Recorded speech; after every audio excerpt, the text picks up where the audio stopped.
Hi అండి, అందరూ ఎలా ఉన్నారు? ఈరోజు మనం ఉల్లిపాయలతో మంచి కర్రీ చేసుకున్నాం.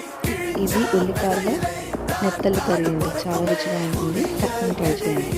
ముందుగా కడాయిలో ఆయిల్ వేసుకుందాం. కడిగి పెట్టిన నెత్తల్ని వేసుకొని చక్కగా ఫ్రై చేసుకోండి. స్మెల్ పోయేంత వరకు చూడండి.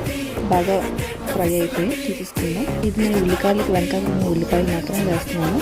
మీరు తీసుకున్న ఉల్లిపాయలకి ఉల్లిపాయలు లేకపోతే కనుక ఒక ఆనియన్ కట్ చేసి వేసుకోండి. దాని తర్వాత సాల్ట్, పసుపు వేసుకొని చక్కగా ఫ్రై చేయండి. ఈ కర్రీ చాలా టేస్టీగా ఉంటుందండి. చాలా చాలా స్పెషల్ కర్రీ అని చెప్పొచ్చు.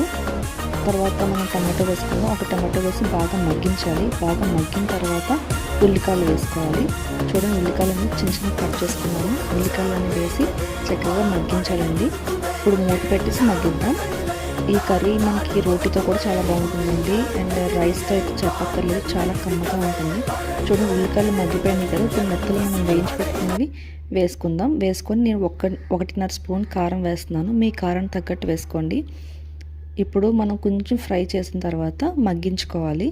మగ్గిన తర్వాత ఇప్పుడు ఒక హాఫ్ గ్లాస్ వాటర్ వేసి 10 మినిట్స్ బాయిల్ చేస్తే మన డెలీషియస్ కర్రీ రెడీ అయిపోతుంది. చాలా చాలా కమ్మగా ఉంటుందండి. అండ్ రైస్తో మీరు కలుపుకొని చక్కగా తినొచ్చు. ఎంత టేస్టీగా ఉంటుందో. చపాతీ, రోటీ, నాన్ అన్నిటితో కూడా చక్కగా తినొచ్చు. ఎంతో కమ్మగా ఉండే కర్రీ అండి ఇది. తప్పకుండా ట్రై చేసి ఎలా కుదిరిందో నాకు కమెంట్ చేసి చెప్పండి. నచ్చిందా? నచ్చితే లైక్ చేయండి. సబ్స్క్రైబ్ చేయడం మర్చిపోకండి. Please like, share and subscribe to my channel. Thank you so much for watching.